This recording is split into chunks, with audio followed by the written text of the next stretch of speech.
За өнөөдөр нийгмийн даатгалын хуульд нэмэлт өөрчлөлт оруулах тухай хууль миний болон 40 гишүүний хамт мэдүүлсэн хууль, засгийн газрын өргөн мэдүүлсэн хууль, ариун зээг гишүүний мэдүүлсэн хууль өнөөдөр ингээ батлагдаад дуусж байна. Тэгээ энэ талаар нэг товчхон мэдээлэл хийж, ерөнхийдөө 40 гишүүний хамт миний мэдүүлсэн хуулийн үзэл баримтлал бол хувь хүний бизнес эрхлэх эрх чөлөөг бүрэн хангах асуудал байсан. Нэгэсэндээ ажил гүйцэтгэх гэрээ, хөлсөөр ажиллах гэрээ бол Монгол улсад иргэний хуулиар зохицуулагддаг ийм гэрээ. Иргэний хуулиар зохицуулагддаг учраас бизнесийн орлого гэж үзэж тусгаалan хувь ногдуулан 10% орлогын албан татвар авдаг. Гэхдээ нөгөө талдаа нийгмийн даатгалын хуулиараа яаж ийм нөхдөр энэ бол хөдөлмөрийн хууль юм а гэд хоёр талаас нь харилцсан нийгмийн даатгал орлогоос нь сууддаг байсан. Ийм учраас энэ иргэний хуулийн бизнес эрхлэх харилцааг бол яг иргэний хувь хүнийг иргэний бизнес эрхлэх боломжийг хангах талаас одоо эндээс хоёр талаас нь нийгмийн даатгалыг суутахгүй байх тухай хууль оруулж ирсэн. Засгийн газар 7 хоногийн дараа өргөн баригдаж байгаа хууль нийгмийн даатгалын хуультай хамтдаа хэлэлцээ гэж хэлээд яг 1 жилийн дараа тэгээ яг чуулган завсарлахаас 7 хоногийн өмнө яаралтай гормоор хийгээд яалтчгүй хугацаанд баригдаад ингээд энэ хууль батлагдж байгаа. Гэхдээ тодорхой амжилт гарсан. Юу гэж байгаа вэ гэхээр яг энэ иргэнийг бизнес эрхэлдэг энэ үзэл баримтлалаас нэгдүгээр буцахгүй. Гэхдээ тодорхой хэмжээний сайжруулалт гарсан. Хуучин бол орлогоос нь хоёр талаас одоо нийтдээ 20 орчим хувийн нийгмийн даатгал суулгадаг байсан бол одоо зөвхөн нэг удаагийн гэрээнээс нь тэгээд хөдөлмөрийн хөлснийг одоо 3 дахин нэмэгдүүлсэн хэмжээний дүнгээс нь хоёр талаас нь нийгмийн даатгал суудахаар болж байгаа. За энэ бол нэг талдаа дэвшил. Гэхдээ иргэний хуулийн хуваараа бизнес эрхлэх энэ боломжийг цаашид хангахын тулд энэ хуулийг цааш нь үргэлжлүүлэн санаачлаад аваад явах болно. Философи байгууллагыг ойлгоогүй учраас цаашдаа хэрэгжүүлэх хүсэлгүй байгаа учраас ингээд дундаа тохироод их юм нэг 60% хэрэгжилтэй. Цаашдаа ерөөсөө Монгол улсын иргэн хуваараа бизнес эрхэлдэг аж ахуй нэгжтэй яг адилхан эрхтэй гэрээ байгуулдаг, орлого олдог хүмүүсийг ажилуулдаг байхын төлөө энэ хуулийг цааш нь үргэлжлүүлнэ гэдгээ хэлээ. За хоёр дахь талд бол ажилтны одоо ажилтан авсныхаа төлөө байгууллага өмнөөс нь бас нийгмийн даатгал төлдөг. Нэгэсэндээ ажилт хүн авсныхаа төлөө торгуулдаг гэсэн үг. За энэ торгуулдаг байдал бол социализмаас шилжижсэн улсуудад бүгдээрэнд нь байсан юм а. Яагаад гэхээр эн чинь нөгөө нийгмийн даатгалын угаасаа сан байхгүй байсан учраас энэ санг бүрдүүлэхийн тулд ажил олгогчдод тодорхой хэмжээний ачаалал өөрүүлдэг байсан. Тэгээд социализмаас шилжсэн ихэнх улсууд энийг сантаа болоод одоо байгууллагаас нь ингэж нийгмийн даатгалыг ажилтаа авсны төлөө төлдөг улсууд маш цөөхөн болсон. Манай улс үлийн 30 жил энийг цөөлөөгүй.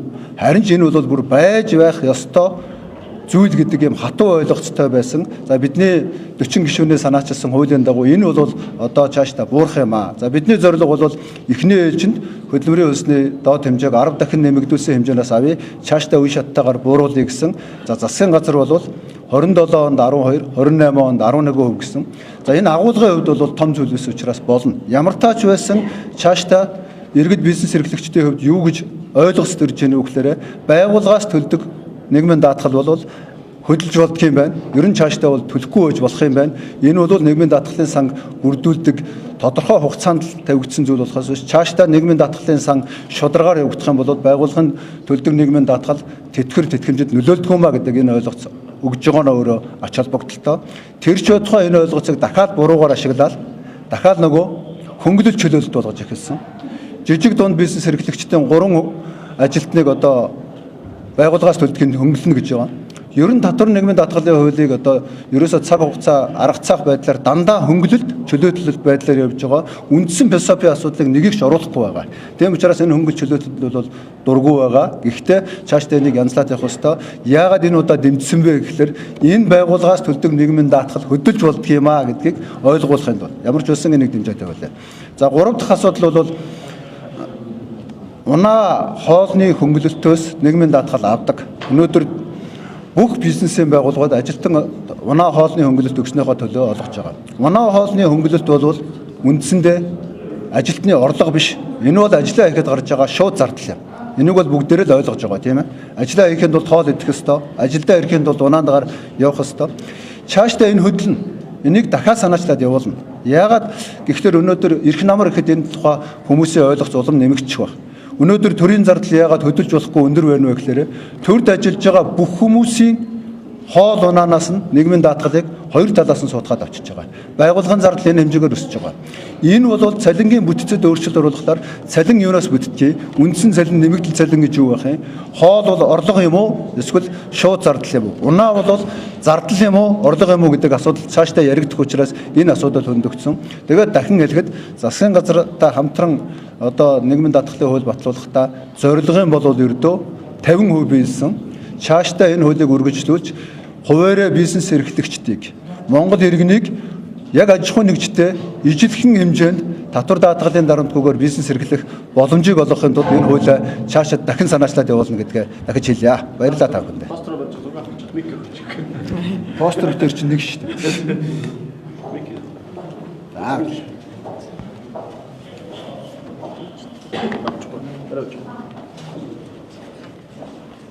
Нэг дутуу хэлсэн. Нэг зүйл дутуу хэлсэн байна. Манай Монгол Улсын ерөнхий сайд аж ахуй нэгжүүдийг ер нь бол чөлөөлөйгээд хөдөлгөөн өрнүүлж байгаа.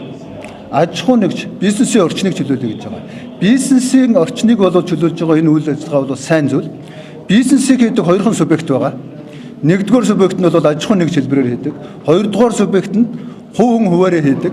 Тийм учраас ерөнхий сайдыг хувь хүмүүсийг хуваарь бизнес хийх одоо энэ асуудал энэ бизнесийн орчныг бас чөлөөлөх хөдөлгөөнд оруулж өгөөрөө ардчилсан нам бол Монгол улсын иргэн аж ахуй нэгжийг бизнес хийх орчныг нь бүрдүүлэхийн төлөө энэ чөлөөлөх байтугай энэс илүү их хөдөлгөөнийг өрнүүлнэ гэдгийг та бүхэндээ дахин дуулгая.